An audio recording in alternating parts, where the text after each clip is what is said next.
Good afternoon, I'm Raylene Ramsey. This is your afternoon news fix for Tuesday the 19th of May.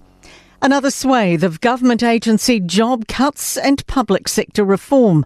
Finance Minister Nicola Willis has announced plans to return the public servant headcount to 1% of the population by mid-2029, culling about 8,700 jobs.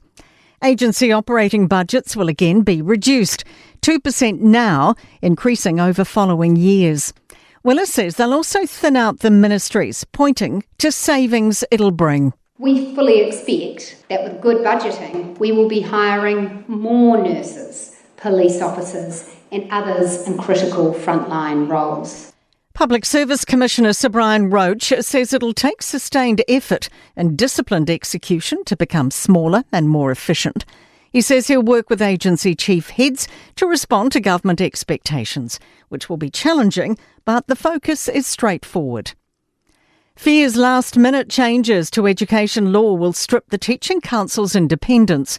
The government's working on the Education and Training Amendment Bill, including plans to limit the council chief executive's term and removing teacher-elected members. It's expected to be fast-tracked through Parliament today. NZEI President Rebecca Lessels says dumping teacher-elected seats effectively hands full control to the minister. The PPTA says this shows a lack of respect for the teaching profession.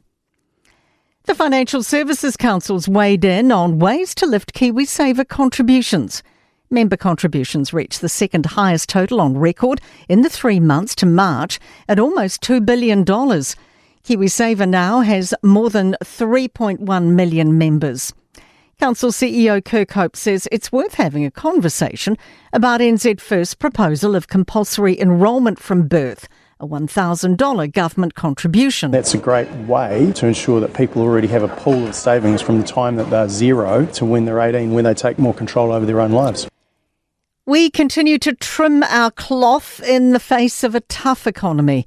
Stats NZ data shows retail electronic card purchases fell 1.3% last month.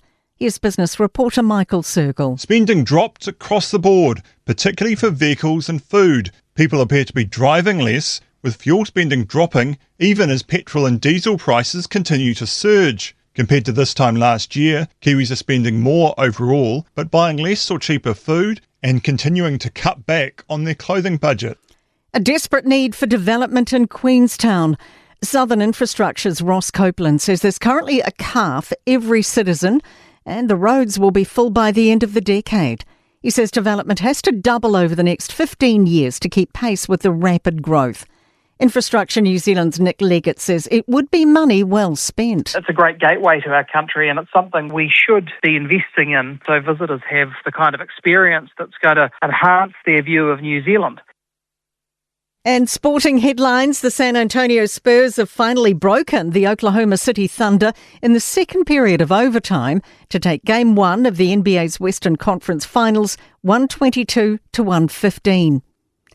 Four-time premiership winning halfback Cooper Cronk's confident Luke Metcalf can slot back into the Warriors if required, even if he's leaving the club on an early release after this season. A lack of surf has seen organisers put the New Zealand Pro at Raglan's Manu Bay on hold for 3 days. Organisers hope to resume competition on Friday.